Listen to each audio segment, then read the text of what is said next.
हाय नमस्कार dear students. आज हम बात करेंगे ऑस्ट्रेलियन फार्मेसी काउंसिल के जो नई methodology of the examination that is considered as the OPRA and earlier the name of the examination was KAPS. So some of the changes they have made in the examination, especially in the syllabus and the what kind of questions they are expecting. In KPS exam, mainly the exam was expecting to get uh, covered all the pharmacy related subjects like pharmaceutical science and medicinal chemistry. Those kind of components were also there, but in newer format in opera they have drastically changed, and now they are focusing more on the patient care related questions. So in today's video, in today's class, we are going to try to solve some of the questions, so you can get the better understanding how you are going to get the questions and what the methodology you are going to apply for solving the questions. Okay, so let's jump into it. तो पहले start करते हैं हम question number 1. Okay, question number 1 से start करते हैं. अब आप जब क्वेश्चंस को देखोगे तो मुझे आपको कुछ पॉइंट्स, इंपॉर्टेंट पॉइंट्स दिखाने हैं. वो पॉइंट्स हम आगे आगे देखते जाएंगे.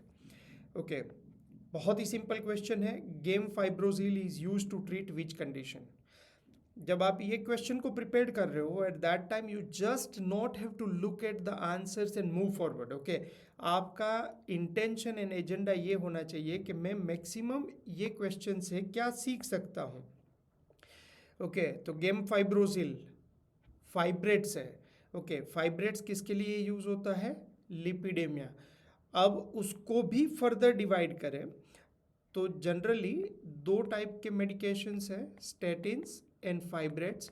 Okay, statins normally hyper cholesterol की तरफ काम करता है और ये ट्राइग्लिसराइड की तरफ काम करता है. तो जब आप ये क्वेश्चंस को पढ़ रहे हो तो आपको सिर्फ हाइपरलिपिडेमिया से थोड़ा सा आगे भी अगर आपके पास स्कोप है तो सोचना चाहिए. Gemfibrozil is mainly use for the hyperlipidemia, खास करके कैसे लिपिड? ट्राइग्लिसराइड लिपिड को कम करने के लिए यूज होता है. ओके, अब देखिए, मोस्ट कॉमनली यूज मेडिकेशन है hydrochlorothiazide. This is considered as the one of the most common medication for uncomplicated hypertension. Hypertension के लिए थायराइड बहुत कॉमनली यूज होती है मेडिकेशंस. अगर आप थोड़े रेफरेंसेस को देखोगे तो आपके दिमाग में बैठ जाएगा कि हाँ यार, यही एक उसका जो कॉमन डोजिंग फ्रीक्वेंसी या तो common dose 6.25 milligram to 25 milligram में ही ये यूज़ होती है. चलो, मान लीजिए कि आपके पास कोई ऐसा ऑप्शन नहीं है, आपने कभी भी नहीं देखा है, तो आप गेस करोगे तो थोड़ा सा रीजनेबल और यूनिकनेस देखोगे तो 625 ऐसा नंबर जनरली कुछ बहुत अलग सिचुएशन से ही एग्जामिनर रखते हैं. ओके, तो अगर आपको गेस करना है तो थोड़ा सा लॉजिकल गेस कीजिए कि नॉर्मली गेसिंग करने के लिए ऐसे ऐसे नंबर्स रखते हैं. ओके, पर ये नंबर कुछ यूनिक है, उसका मतलब they have, this is more likely the answer. Okay, पर हाइड्रोक्लोरोथाइजाइड जैसे मैंने आपको बताया था, गेटेनोलोल है, मेटोप्रोलोल है, ऐसे कुछ ड्रग्स के बारे में, या तो थायरोक्सिन है तो वो माइक्रोग्राम में है, और डिजोक्सिन है. ओके, तो यहाँ पे आपको डिजोक्सिन है वो भी माइक्रोग्राम में है. फिर आपकी थायरोक्सिन है वो भी माइक्रोग्राम में उसका डोज है. तो इस टाइप के मेडिकेशंस. फिर लाइक फॉर एग्जांपल मान लीजिए कि एलेंड्रोनेट है तो वो एक ही डोज में आता है 75 मिलीग्राम में. अब ये लिपिड में जो मेडिकेशन है, जहाँ जहाँ पे भी अपॉर्चुनिटी आती है मैं आपको उसके डोज क्लास में बताता हूँ. ओके, तो स्टेटिन्स है तो statins generally up to 80 milligram तक उसका यूज़ होता है. तो ऐसे कुछ कॉमन मेडिकेशंस के डोजिंग रेंज आपको समझना ज़रूरी है. अभी अगर आप क्वेश्चन पेपर को देखोगे तो you are getting more kind of calculations और सिंपल प्रैक्टिकल क्वेश्चंस आपके एग्जाम में आते हैं. बहुत ज़्यादा अगर आप सोचोगे, बहुत डीप थिंक करोगे, तो आप लैंड करोगे रॉन्ग आंसर पे। वो भी हम समझने का प्रयास करते हैं। चलो, पहला क्वेश्चन कैलकुलेशंस का। A 30 kilogram child is to administered 250 milligram of metronidazole every 8 hours. Each ml of 500 milligram per 500 ml ampules of metronidazole contain 0.135 millimole per ml of sodium. So what is the amount of sodium the child will receive in 24 hours? बहुत simple question है, बहुत ही simple, कोई logic लगाने की ज़रूरत नहीं है इतना बड़ा। ओके, तो 30 किलोग्राम का बच्चा 250 मिलीग्राम एवरी 8 आवर्स, तो दिन में कितनी बार लेता है? 3 टाइम्स। तो पहले करो 250 मिलीग्राम इंटू 3, 750 मिलीग्राम। ओके, ये 750 मिलीग्राम उसका रोज का कंजम्पशन है। अब 500 मिलीग्राम इन 500 ml, तो उसका मतलब 1 मिलीग्राम इन 1 ml हुआ। ओके, तो उसका मतलब 750 मिलीग्राम ऑफ मेट्रोनिडेजोल का मतलब हुआ 750 ml, ये एम्प्यूल्स 750 ml हुआ। ओके, अब 1 ml कंटेन 0.135 मिलीमोल, तो 1 ml ऑफ मेट्रोनिडेजोल की ये जो एम्प्यूल्स है, ये एम्प्यूल्स में 1 ml में 0.135 मिलीमोल इतना सोडियम है।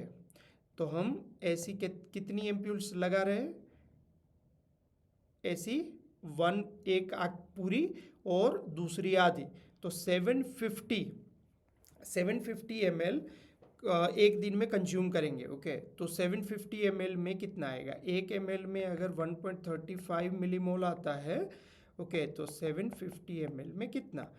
तो 750 इंटू 0.135। ओके, करिए answer.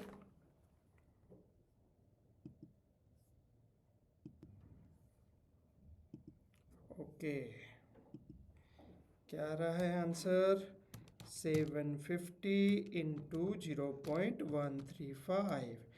Okay, 101.25। So most relevant option कौन सा है? 1.1 इन।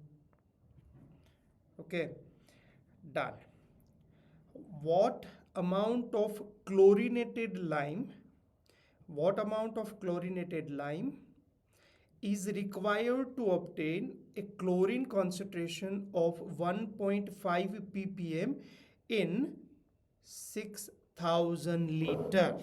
ओके, अब हमारे पास समझना इस तरह से है कि हमारे पास क्लोरीनेटेड लाइम का सोर्स क्या है। क्लोरीनेटेड लाइम जो है उसकी कॉन्सेंट्रेशन है, ये अगर क्लोरीनेटेड लाइम है तो इसमें 30% वेट बाय वेट क्लोरीन रहेगा। उसका मतलब अगर हम 100 ग्राम क्लोरीनेटेड लाइम लेते हैं तो उसमें 30 ग्राम क्लोरीन रहेगा। ओके, तो पहला पॉइंट हमें सोर्स क्या है वो पता चल गया। अब हमें कितना क्लोरीनेटेड लाइम लेना है, कितना, how much chlorinated lime we need. Okay, तो पहली बात है कि हमें कितना क्लोरीनेटेड लाइम लेना है ताकि हम एक यहाँ पे 6000 लीटर सॉल्यूशन बना सके जिसकी कॉन्सेंट्रेशन 1.5 ppm क्लोरीन की हो। ओके, तो ये क्वेश्चन इस तरह से समझ में आया कि हमें कितना क्लोरीनेटेड लाइम चाहिए ताकि हम उसमें से 6000 लीटर 1.5 ppm कॉन्सेंट्रेशन का क्लोरीन का सॉल्यूशन बना सके। ओके, बहुत सिंपल, बहुत सिंपल। चलो, पहले ppm को ब्रेक करते हैं। 1.5 ppm का मतलब क्या होता है? 1.5 ppm का मतलब क्या होता है कि 1.5 ग्राम इन 10⁻⁶ ml। ppm का मतलब होता है पार्ट पर मिलियन, तो एक पार्ट मतलब 1 ग्राम इन 10⁻⁶ मतलब मिलियन ml। ओके, ग्राम पर ml जो हमारा स्टैंडर्ड प्रोसेस है जो कैलकुलेट करने का, उसके हिसाब से 1.5 ग्राम इन 10⁻⁶ ml। ओके, खाली हमने क्या किया, ppm को ब्रेक करके रख दिया। Okay good. तो हमें कितना चाहिए, 6000 लीटर, लेकिन 6000 लीटर को हमें ml में कन्वर्ट करना पड़ेगा। तो लीटर को ml में कन्वर्ट करेंगे तो 10⁻³ ml में हमें कितना क्लोरीन चाहिए। ओके, कितना क्लोरीन चाहिए, fair enough, 1.6 into 6000 into 10⁻³ upon 10⁻⁶। तो ये तीन ये चले गए। ओके, तो क्या होगा, 1.5 इंटू 6, चलो 1.5 इंटू 6 बराबर 9 ग्राम क्लोरीन चाहिए। ओके, अब आपके क्वेश्चन के आंसर में, ये तो एग्जामिनर बहुत ही स्मार्ट नहीं उसने क्वेश्चन सेट किया है, बहुत स्मार्टली क्वेश्चन सेट नहीं किया है, वरना एक ऑप्शन यहाँ पे 9 भी होता। ओके, अगर यहाँ पे मान लो कि 9 ऑप्शन होता तो हम तो थोड़े से कंफ्यूज हो जाते, वहाँ पे 9 को रिस्पॉन्ड कर देते। पर ये हमें क्या मिला, ये तो हमें अभी क्लोरीन मिला है, क्लोरीनेटेड लाइम हमें ढूंढना है ना। तो 30 ग्राम क्लोरीन के लिए हमें 100 ग्राम क्लोरीनेटेड लाइम चाहिए। ओके, क्योंकि 30 ग्राम क्लोरीन लेना है तो 100 ग्राम क्लोरीनेटेड लाइम लेंगे तब ये मिलेगा। तो 9 ग्राम क्लोरीन लेना है हमें, तो उसके लिए कितना क्लोरीनेटेड लाइम चाहिए, 9 इंटू 100 अपॉन 30, तो 30 ग्राम क्लोरीनेटेड लाइम। ओके, तो आंसर आया हमारा 30 ग्राम क्लोरीनेटेड लाइम। अब हमने क्या किया, हमने बहुत सिंपल सी चीज़ बनाई कि भाई 6000 लीटर का एक बड़ा सा टैंक है। ओके, ये 6000 लीटर का बड़ा टैंक है, उसमें हम 30 ग्राम क्लोरीनेटेड लाइम डाल के उसको हिला देंगे, स्टर कर देंगे, तो ये हमारा सॉल्यूशन रेडी हो गया जो 1.5 ppm क्लोरीन वाला बन गया। Okay, does that make sense?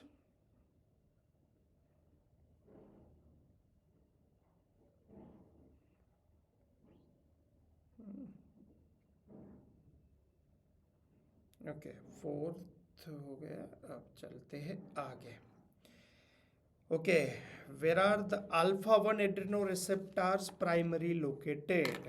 Okay, alpha 1 adrenoreceptors कहाँ पे होता है जनरली? आर्टरीज में होता है, ब्रोंकियल्स में होता है, एट्रिया में होता है, या कार्डियक वेंट्रिकल्स में होता है। जनरली हार्ट में कौन सा होता है, बीटा 1। ओके, ब्रोंकियल्स में कौन सा होता है, बीटा 2। ओके, तो यहाँ पे भी ये हमारा एट्रिया में भी रिसेप्टर जनरली उसको रीड करता है, वो पैरासिम्पैथेटिक को रीड करके वहाँ से सिग्नलिंग करता है।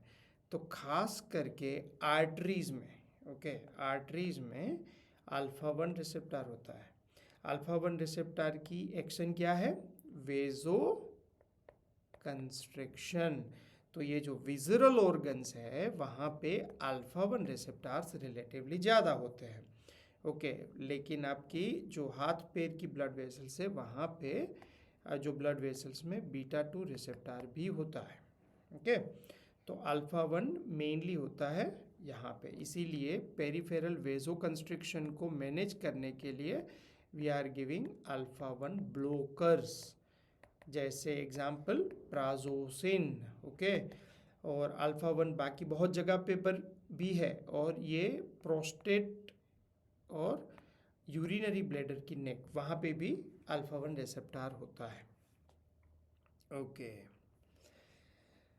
चलो, सोडियम पॉलीस्टाइरिन सल्फेट, ये नाम आपको याद रखना है। सोडियम पॉलीस्टाइरिन सल्फेट ये पोटेशियम एक्सचेंज रेजिन है और ये पोटेशियम एक्सचेंज रेजिन में पॉलीस्टायरीन सोडियम जो है उसके साथ में सोडियम बाउंड है।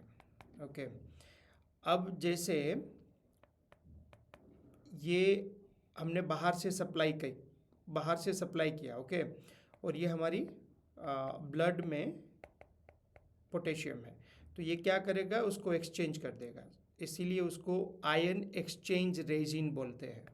ओके, एक्सचेंज रेजिन, सोडियम यहाँ पे आ जाएगा और पोटेशियम यहाँ पे बाइंड हो जाएगा। ओके, क्योंकि हमें पोटेशियम ये खास करके यूज़ होता है हाइपरकैलेमिया की मैनेजमेंट के लिए। जब पेशेंट में पोटेशियम का लेवल बढ़ जाता है तो वो पोटेशियम को यहाँ से ये रेजिन के साथ बाइंड हो जाएगा, तो plasma concentration of potassium is continuously decrease. Okay, अब यहाँ पे आपको ऐसे भी क्वेश्चन पूछे जा सकते हैं, 2 टाइप के आयन एक्सचेंज रेजिन्स के ऑप्शंस दिए होंगे, उसमें से अगर सोडियम रिस्ट्रिक्शन वाला है तो कौन सा नहीं यूज़ करना चाहिए। ओके, पर यहाँ अभी आपको समझने के लिए सोडियम एक्सचेंज पोटेशियम के साथ होता है और पोटेशियम बाहर निकल जाता है और सोडियम ब्लड में आ जाता है। ओके, अगर पेशेंट रिस्ट्रिक्टेड है सोडियम कंटेनिंग डाइट से, क्योंकि अनकंट्रोल्ड हाइपरटेंशन वाला पेशेंट है, तो ये situation we should have to keep in mind. Okay, तो sodium polystyrene sulfate exerts its therapeutic effect with which ion, किसके साथ वो एक्सचेंज करेगा। चलो चलो चलो बोलो, लिखो आप उसमें potassium, management of hyperkalaemia. Hyperkalaemia क्यों इंपॉर्टेंट है, क्योंकि normal potassium level 3.5 to 5.5 millimole है। अब पोटेशियम का लेवल बढ़ गया तो that significantly that can cause arrhythmia हो सकता है। ओके, ईसीजी चेंज होता है और कॉम्प्लिकेटेड सिचुएशंस बन सकती है। काफ़ी सारे मेडिकेशंस है, खास करके diuretics, cardiovascular patients and potassium के ऊपर क्वेश्चंस एग्जाम में 110% आएंगे, इसीलिए आपको पोटेशियम की फिजियोलॉजी जब हमने समझाई थी तो ये सारे पॉइंट्स कवर किए हैं। ओके, कि सोडियम पॉलीस्टायरीन सल्फेट उसका एक्सचेंज कैसे होता है, फिर इंसुलिन विथ ग्लूकोज से कैसे शिफ्टिंग होता है, अस्थमा वाला पेशेंट है और साल्ब्यूटामोल ले रहा है और वो पेशेंट में हाइपोकैलेमिया दिखता है, तो ये क्यों दिख रहा है, एसिड बेस का रिलेशनशिप पोटेशियम के साथ क्या है, तो ये सारी चीज़ें हमें समझना ज़रूरी है। जब ये क्वेश्चन को हम थोड़ा सा रिव्यू करते हैं तो we should have to get the better understanding about the hyperkalaemia management को थोड़ा सा देख लेना चाहिए। ओके, उसको देख लेंगे, समझ लेंगे, तो अगर हाइपरकैलेमिया के ऊपर कोई भी क्वेश्चन आएगा तो we can handle its in a better way. चलो, ये भी एक बहुत इंटरेस्टिंग एंड इम्पोर्टेंट क्वेश्चन है। नॉर्मली अगर हम देखें तो 1200 मिलीग्राम ये डेली का कैल्शियम इंटेक रिकमेंडेड है। ओके, ये एलिमिनेटेड कैल्शियम है, मतलब ये कैल्शियम एलिमेंट्स की बात हो रही है। ओके, अब कैल्शियम के तो बहुत सारे फॉर्मेशंस है, कैल्शियम ग्लूकोनेट है, कैल्शियम कार्बोनेट है। ओके, तो कैल्शियम ग्लूकोनेट में रिलेटिवली कैल्शियम छोटा कंपोनेंट होगा, क्योंकि ग्लूकोनेट का मोलिकुलर वेट बड़ा है, तो ये टेबलेट भी बड़ी हो जाएगी। तो हमें जब हम कैल्शियम के बारे में पढ़ते हैं तो कैल्शियम कौन से पेशेंट की सिचुएशन में कौन से टाइप का कैल्शियम लेना चाहिए, वो भी एक थोड़ा सा अगर आपके पास अपॉर्चुनिटी है तो उसको भी देख लेना चाहिए, क्योंकि ये सारे points we have already covered during the calcium, और जब ऑस्टियोपोरोसिस जब पढ़ाया था उस टाइम पे। ओके, तो कैल्शियम कार्बोनेट, कैल्शियम ग्लूकोनेट, इस तरह के कैल्शियम के सोर्सेस है, पर 1200 मिलीग्राम। अब 1200 मिलीग्राम आपके कौन सी रेंज में आता है, देखिए, तो ये रेंज में आता है, तो this would be the answer. Okay, done. Which one of the following is generally avoid in children under 12 years of age? Okay, पहले तो एमोक्सिसिलिन एंड अजिथ्रोमाइसिन तो दी जाती है, क्योंकि एमोक्सिसिलिन पाउडर सस्पेंशन रिकन्स्टिट्यूट करके देते हैं, अजिथ्रोमाइसिन भी बहुत कॉमन है। तो आपका confusion could be rifampicin and norfloxacin के ऊपर हो सकता है। तो आप उसको इस तरह से अंडरस्टैंड कर सकते हो कि भाई रिफेम्पेसिन किसके लिए यूज़ होती है। ओके, एंड नॉरफ्लॉक्सासिन बड़ा और कॉमन क्लास है। ये कौन से ग्रुप की ड्रग है? ये क्विनोलोन्स ग्रुप की ड्रग है। तो जनरली क्विनोलोन्स अवॉइड किया जाता है बच्चों में। ओके, तो नॉरफ्लॉक्सासिन क्विनोलोन्स की एक कॉमन सी साइड इफ़ेक्ट्स क्या है? आपकी जो जो पैरों के नीचे जो एंकल के पीछे वाला जो पार्ट है वहाँ पे जो कार्टिलेज डैमेज होना और वहाँ पे सिग्निफिकेंट पेन होना, ये उसकी बहुत यूनिक टाइप की साइड इफ़ेक्ट्स है। और छोटे बच्चों में ये सारे जो मस्कुलोस्केलेटल पार्ट है वो ग्रोविंग स्टेज पे होते हैं, इसीलिए जनरली क्विनोलोन्स अवॉइड किया जाता है बच्चों में।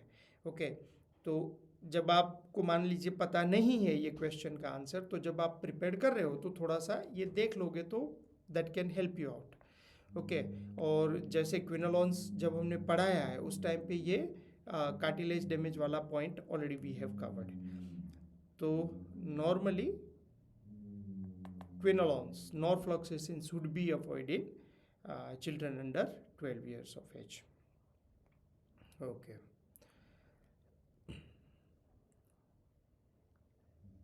ओके, ये स्टैंडर्ड क्वेश्चन है। अगर इस क्वेश्चन को देखोगे तो डिसोल्यूशन ज़रूरी है, डिसइंटीग्रेशन भी ज़रूरी है।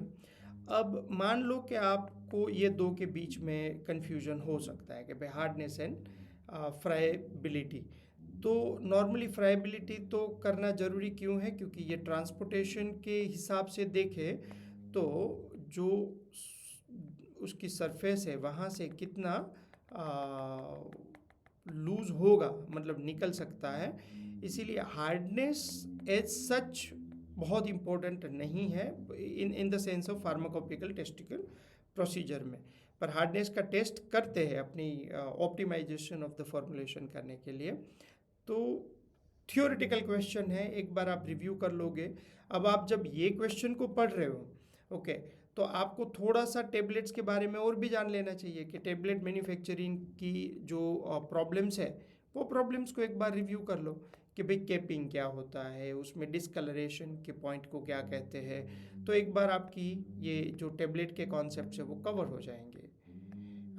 फिर टेबलेट ही जब पढ़ रहे हो तो थोड़ा सा क्विकली रिव्यू कर लो कि भाई उसमें एक्सिपिएंट्स एंड इंग्रेडिएंट्स को एक बार देख लेते हैं कि कौन से इंग्रेडिएंट्स का मेन की रोल क्या है। ओके, जैसे एक्सिपिएंट्स को हम जब समझते हैं तो फिलर क्या है, उसमें ल्यूब्रिकेंट्स क्या है, जब उसका ऊपर से जो उसका फ्लो है उसको इम्प्रूव करने वाले जो इंग्रेडिएंट्स हम एक्सिपिएंट्स डालते हैं उसका क्या कॉमन एक्सिपिएंट्स है, कलरिंग एजेंट का कौन सा एक्सिपिएंट्स है। कहने का मतलब है कि जब आप प्रिपेयर कर रहे हो तो you just have to focus कि अच्छा ये सब्जेक्ट एपीसी के मेन एरिया में है। ये 120 क्वेश्चंस जब आप रिव्यू करोगे तो you can get better understanding about the मोटा मोटा क्या क्या ऐसे कॉन्सेप्ट्स है जहाँ से वो फोकस कर सकते हैं। ओके, चलो ये क्वेश्चन का आंसर अभी हमने 2 दिन पहले ही पढ़ा है। Which one of the following parameter doesn't influence the steady state plasma concentration of drug administered intravenously?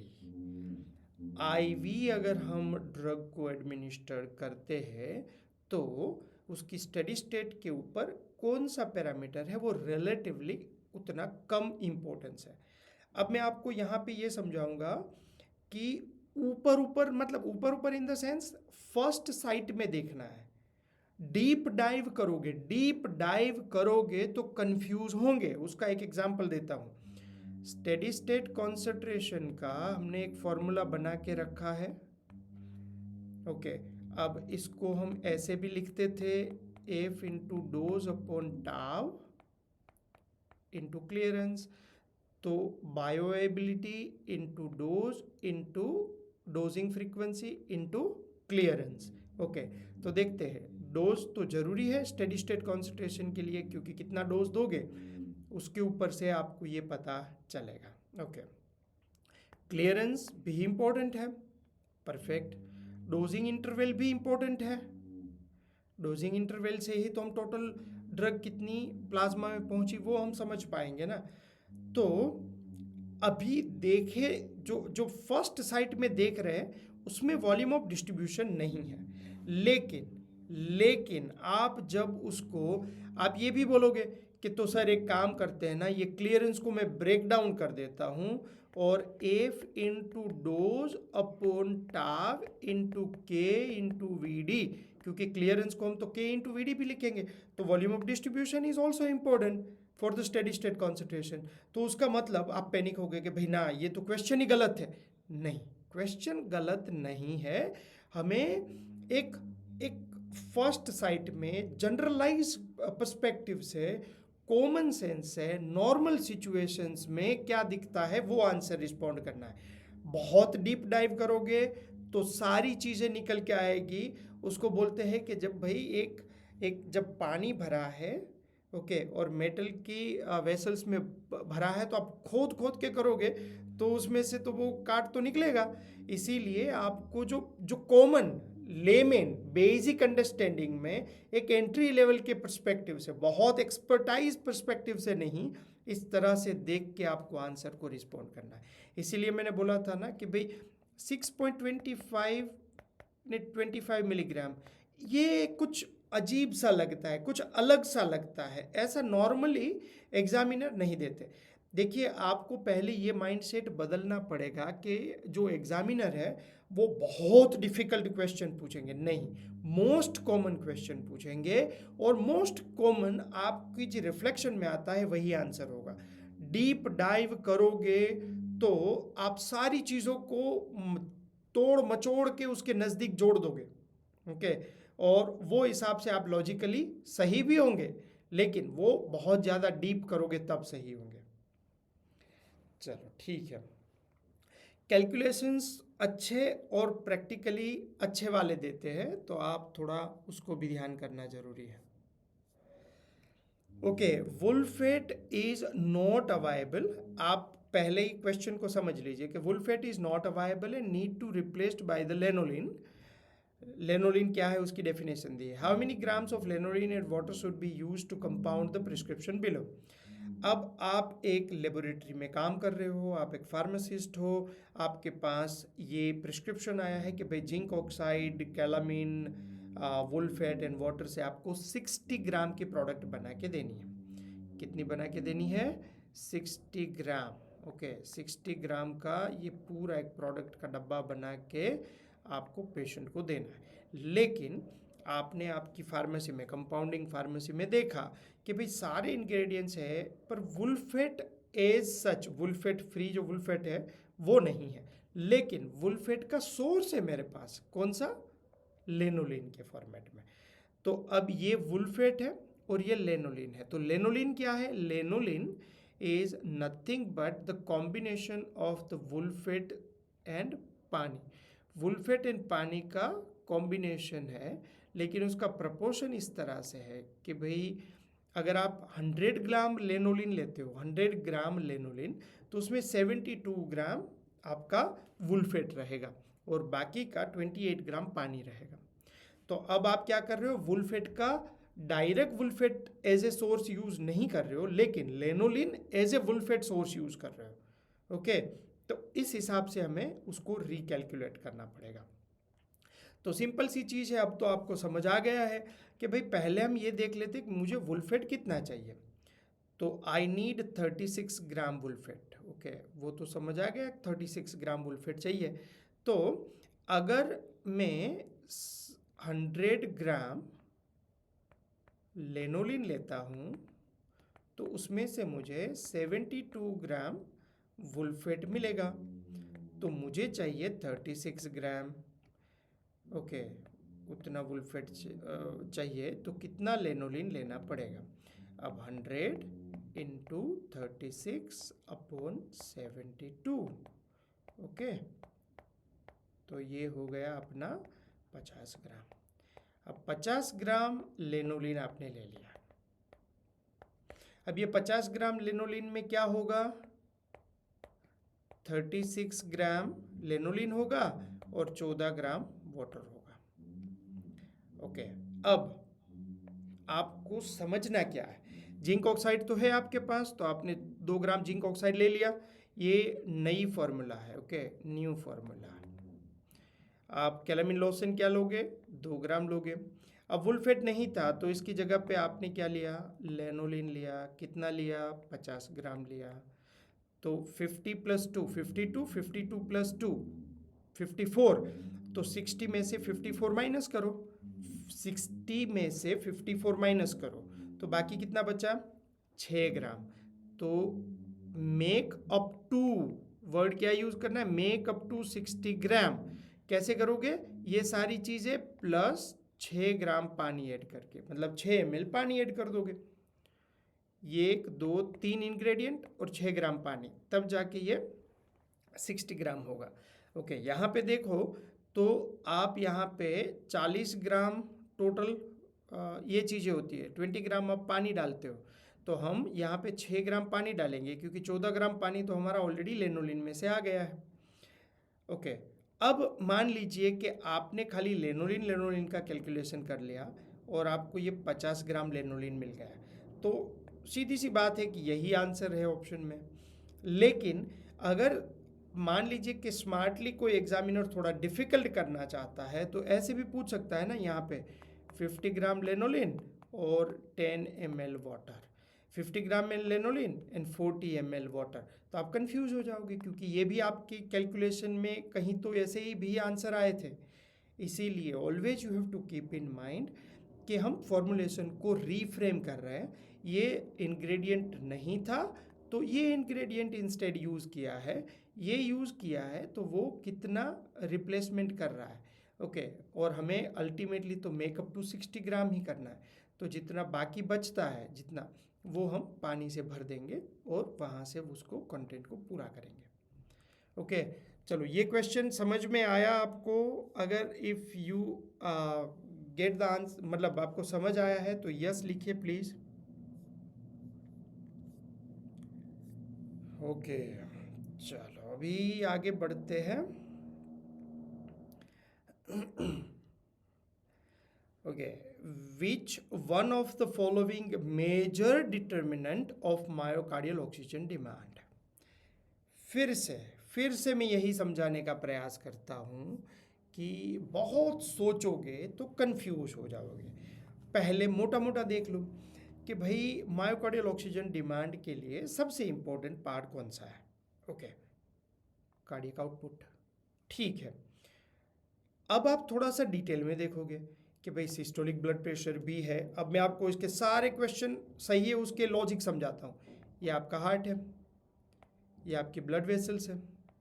Okay, systolic blood pressure high है, उसका मतलब हार्ट को ज़्यादा प्रेशर करना पड़ेगा नीचे की तरफ, तो heart required more energy means required मोर ऑक्सीजन। ओके, तो ये भी सही है। दूसरा, ब्लड वॉल्यूम बढ़ेगा, तो ब्लड वॉल्यूम बढ़ेगा तो प्रीलोड बढ़ेगा। ओके, तो प्रीलोड बढ़ेगा तो ये वॉल के ऊपर एक्स्ट्रा प्रेशर एक्सर्ट करेगा तो उसको विथस्टैंड करने के लिए उसको भी एनर्जी चाहिए, तो भी ऑक्सीजन लगेगा। अब डायस्टोलिक प्रेशर में ये ऑलरेडी उसको ज़्यादा काउंटर करना है। तो वैसे तो सारी चीज़ें आ रही हैं, ओके, लेकिन आप एक कार्डियक आउटपुट को देखिए तो कार्डियक आउटपुट की डेफिनेशन क्या है, उसका इक्वेशन क्या है, cardiac output is equal to force of contraction into total peripheral resistance. Okay, force of contraction दो चीज़ों के ऊपर है, डिपेंड करता है।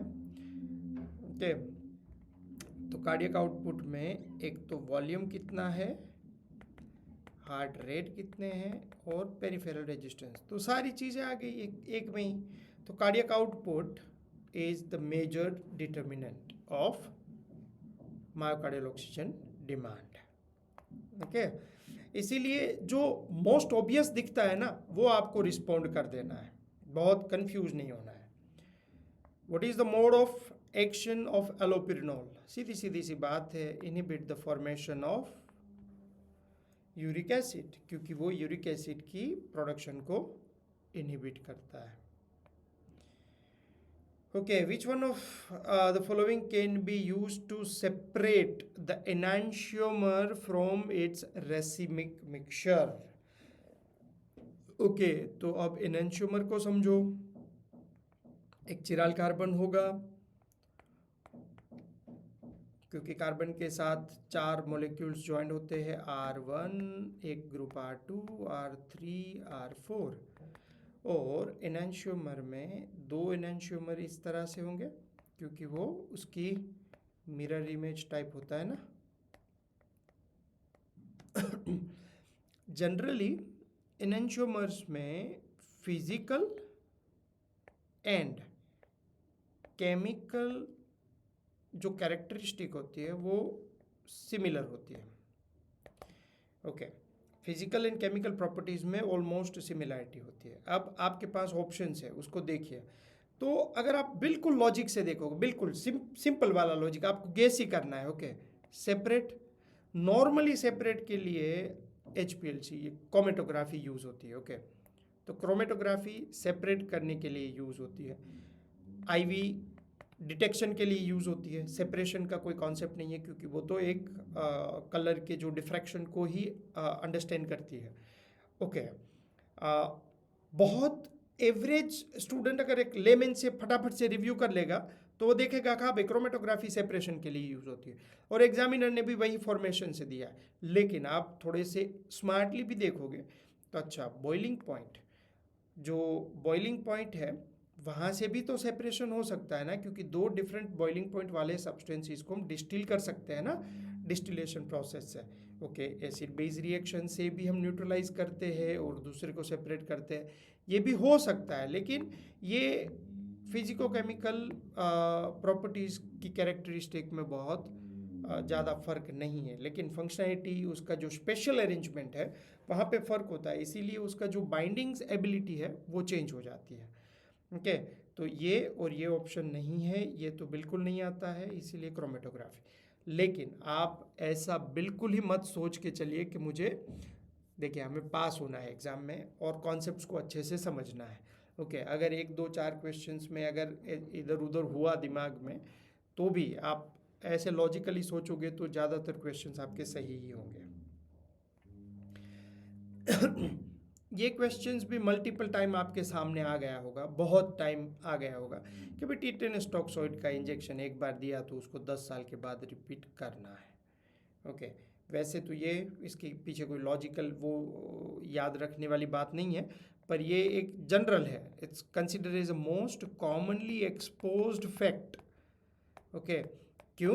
क्योंकि आप जो एग्ज़ाम लिख रहे हो वो ऐसी एग्ज़ाम है जहाँ पे they are expecting the candidate should have basic entry level competency standards. Okay, तो एंट्री लेवल कॉम्पिटेंसी स्टैंडर्ड्स अगर आपके हैं तो आप कहीं ना कहीं आपकी ड्यूरिंग द स्टडी और पढ़ाई ये आपके सामने आ ही गया होगा।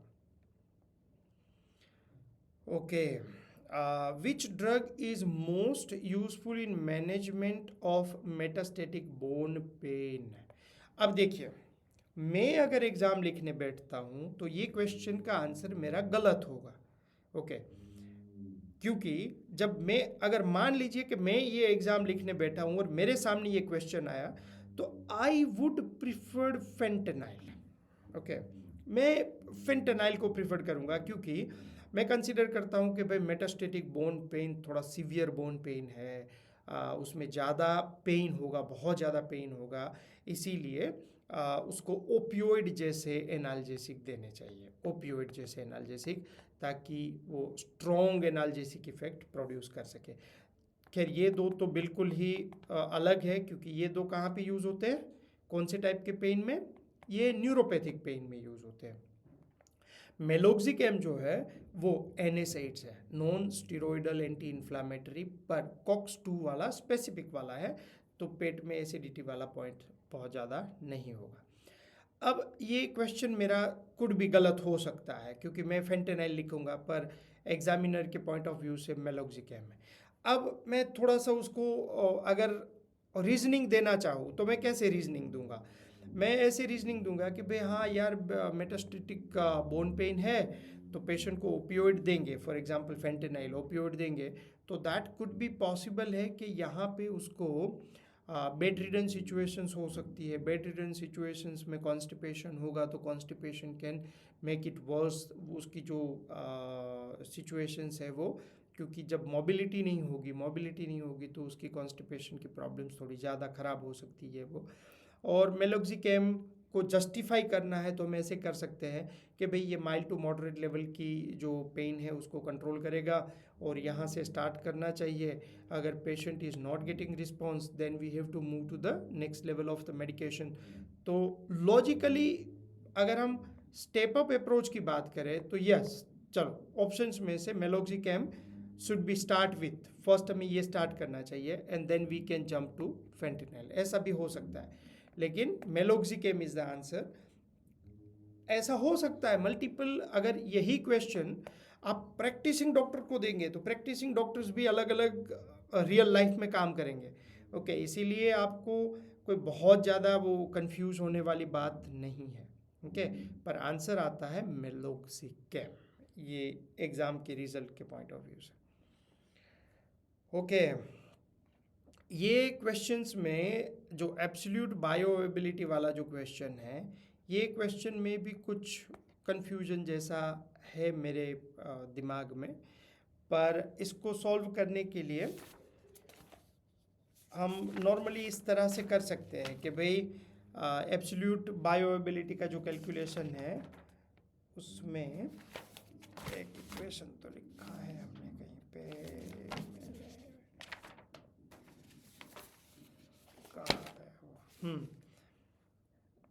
ये क्वेश्चन में फिर से उसके ऊपर थोड़ा रिसर्च करूँगा, ख़ास करके एपीएफ में, ऑस्ट्रेलियन फार्मेसी फॉर्मूलरी में, कि इसको किस तरह से वो देखते हैं, ओके पर अभी जो मेरे दिमाग में आ रहा है आंसर वो हिसाब से तो बेच बायोएबिलिटी ऑफ बेच टू की बायोएबिलिटी इनटू, जनरली यहाँ पे हम क्या देखते हैं, देखिए पहले तो हम जब एब्सोल्यूट बायोएबिलिटी की जगह पे रिलेटिव बायोएबिलिटी देखें तो क्या करेंगे, AUC sample upon dose sample, AUC standard upon dose standard, तो ये कुछ ऐसा हो गया, AUC dose, AUC 1 dose 2, AUC 2 dose 1, okay. अब जब हम रिलेटिव पॉइंट में देखते हैं तो ये जो बायोएबिलिटी है ये सैंपल की, मतलब हमें जिसका टेस्टिंग करना है उसकी, तो हमें टेस्टिंग इसका करना है, ओके तो इसको हटा देते हैं, तो जिसका टेस्ट करना है उसकी बायोएबिलिटी इनटू जो दूसरा रेफरेंस है उसका डोज, ओके डिवाइड बाय जिसकी हम टेस्ट कर रहे हैं उसका डोज। तो यहाँ पे हम बेच 2 का कर रहे हैं, तो देखिए हम क्या करेंगे, AUC ऑफ बेच 2 इनटू डोज किसका लेंगे, डोज बेच 1 का लेंगे अपॉन डोज बेच 2 का, ओके क्योंकि हमें जो क्वेश्चन पूछा गया है वो है बेच 2 के लिए। अब AUC को हम बायोएबिलिटी से रिप्लेस कर देते हैं क्योंकि दोनों में कोई फ़र्क नहीं पड़ेगा, क्योंकि बायोएबिलिटी इसी तरह से निकल के आती है AUC अपॉन डोज करके, तो that is considered as a bioavailability, okay. तो 165 इंटू 100 अपॉन 200, ये क्वेश्चन का आंसर। इस तरह से अगर हम करेंगे तो भी 82.5% आता है। अब ये मान लीजिए कि 82.5% है नहीं यहाँ पे कहीं पे, तो सबसे नज़दीक वाला कौन सा है, सबसे नज़दीक वाला ये है, इसीलिए ये आंसर है। पर मुझे एक और अगर कोई मेथड मिलती है या तो मैं कुछ और काइनेटिक्स में जाके ये क्वेश्चंस को सॉल्व करूँगा, अगर मुझे कुछ आंसर मिलता है तो definitely I can find it out. पर अभी मेरे हिसाब से ये जो रिलेटिव बायोएबिलिटी एंड एब्सोल्यूट बायोएबिलिटी का जो इक्वेशन है, sample AUC sample upon AUC dose standard AUC upon dose AUC standard, वो हिसाब से अगर हम देखें तो इसको हम एब्सोल्यूट बायोअवेलेबिलिटी इस तरह से कर सकते हैं। ओके, ये क्वेश्चन भी बहुत सिंपल है कि जैसे आप पेनिसिलिन जब भी पढ़ोगे तो पेनिसिलिन को आप क्लासिफाइड तो कर दोगे कि भाई पेनिसिलिनेज के अगेंस्ट वाले कौन से, स्यूडोमोनास के अगेंस्ट वाले कौन से, जो पुराने कौन से, जो एसिड लायबल कौन से, इस तरह से आप क्लासिफिकेशन करोगे तो फ्लूक्लोक्सिसिलिन आपके सामने आएगा। फ्लूक्लोक्सिसिलिन और cloxacillin this kind of substances have a liver related side effects, उसका एक प्रॉब्लम हो सकता है। ओके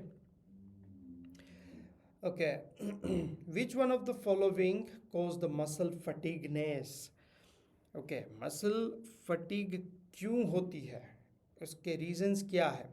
तो आप जब भी एक्सरसाइज करते हो तो एक्सरसाइज में मान लीजिए कि आपने डंबल्स मारा, तो जब आप डंबल्स मार रहे हो ना, उस टाइम पे क्या होता है, उस टाइम पे ये जो मसल्स है आपकी, जो बाइसेप्स में ग्लाइकोजन है, वो ग्लाइकोजन का मेटाबॉलिज्म होना स्टार्ट होता है, तो ग्लाइकोलिसिस प्रोसेस होगी। अब ग्लाइकोलिसिस प्रोसेस के एंड में खास करके पहले तो पायरुविक एसिड बनता है, और पायरुविक एसिड जो है वो फिर वहाँ से क्रेब्स साइकिल में जाता है और फिर यहाँ से और एक्स्ट्रा एटीपीज बनाता है। लेकिन हम एक्सरसाइज फास्ट कर रहे हैं ना, तो पायरुविक एसिड से ये प्रोसेस में जाके उसको तो ऑक्सीजन ज़्यादा चाहिए, लेकिन हम अभी जो एक्सरसाइज कर रहे हैं वो एनेरोबिक फॉर्मेट में आ रही है। ओके, एनेरोबिक फॉर्मेट में है, तो एनेरोबिक फॉर्मेट में इसको इतना टाइम नहीं मिलता है, इसीलिए पायरुविक एसिड जो है उसमें से लैक्टिक एसिड बन जाता है, और ये लैक्टिक एसिड जो है वो एक्यूमुलेट रहता है। इसीलिए आपने बहुत बार सुना होगा कि आप जब रेस्ट करते हो तब आपकी बॉडी रिकवर होती है, और उस समय पे आपकी जो फैट है वो ज़्यादा बर्न होती है। तो उसका मतलब क्या हुआ कि आप जिम में से आ गए बाहर, आपने एक्सरसाइज ख़त्म कर ली, अब आप रेस्ट जब कर रहे हो, इसीलिए बोलते हैं ना कि जिम में बॉडी टूटती है और बेड पे बॉडी बनती है। उसका मीनिंग क्या हुआ कि जब आप एक्सरसाइज करके रेस्ट कर रहे हो तब आपकी बॉडी में ऑक्सीजन इनफ है, तो ये लैक्टिक एसिड फिर से पायरुविक एसिड बनेगा, ये पायरुविक एसिड उसके बाद ये क्रेब्स साइकिल में जाएगा, एटीपी बनाएगा और बॉडी के लिए एनर्जी, और ये जो मसल्स टूटी है उसके रिपेयरिंग में ये एनर्जी खर्च होगी। ओके, तो ये जो एनर्जी खर्च होगी उसके लिए आपकी बॉडी जो है, अगर आप कैलोरी डेफिसिट रखोगे तो आप फैट लॉस उस समय कर सकते हो। फटीग और थकना एक समय के बाद ये पंप हो जाता है, और आपने बहुत बार नोटिस किया होगा कि लैक्टिक एसिड जब क्यूमुलेट होता है तो आपको पेन होता है, और एक हल्का सा पेन भी कैसा होता है, आप थका थका सा और इस तरह का फील होता है, तो that is mainly because of the accumulation of lactic acid.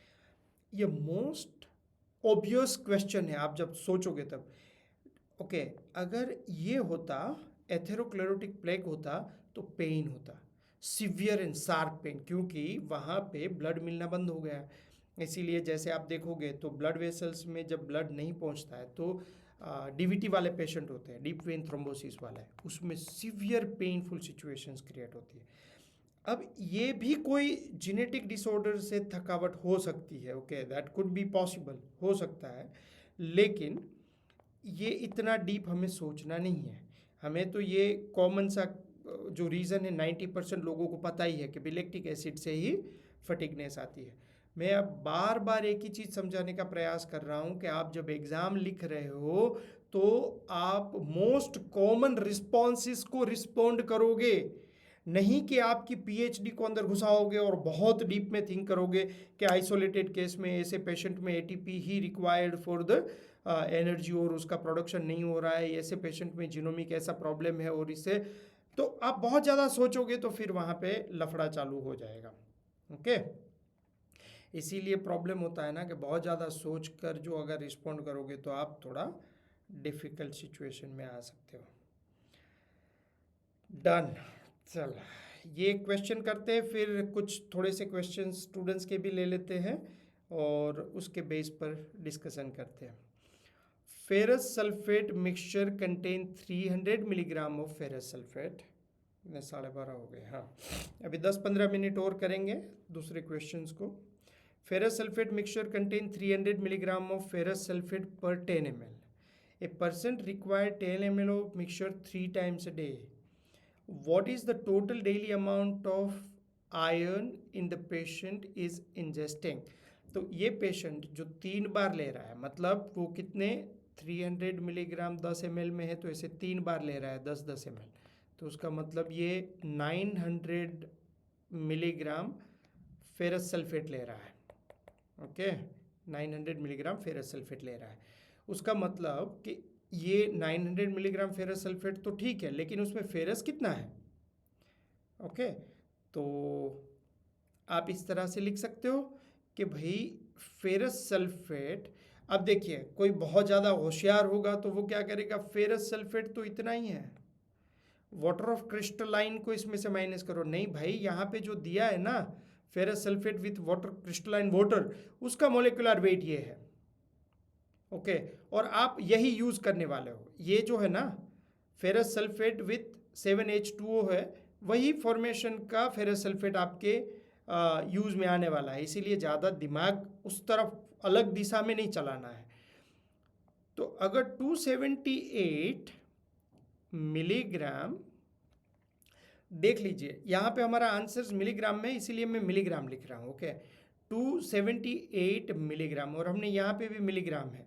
278 milligram अगर मैं फेरस सल्फेट होता मेरे पास, तो उसमें 55.9 मिलीग्राम आयरन होता. अब मोलिकुलर वेट का कोई यूनिट नहीं है, देखा आपने? ओके, अगर आप यहाँ पे ग्राम लिखोगे तो ग्राम लिखोगे, मिलीग्राम लिखोगे तो मिलीग्राम लिखोगे, क्योंकि आप जो भी लिखते हो वो हिसाब से आप उसको यूज़ कर सकते हो. जैसे अगर आपने मिलीग्राम लिखा, ओके, तो मिलीमोल बन जाएगा. आपने ग्राम लिखा तो मोल बन जाएगा.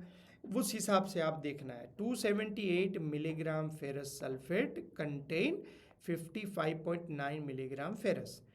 तो 900 milligram ferrous sulfate contain how much ferrous iron? Okay, तो 55.9 into 900 upon 278. ओके, देखिए क्या आता है answer. 55.9 into 900 upon 278, 155.9 into 900 divided by 278. Okay, 180.97.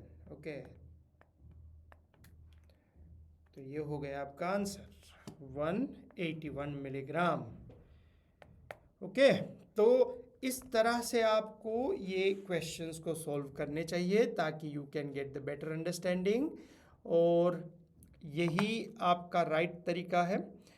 Second class में we are going to discuss more questions like 120, जो ये 20 क्वेश्चंस की है उस तरह से नेक्स्ट क्लास में we are going to do more questions. Okay, thank you very much, have a great time, bye bye, see you.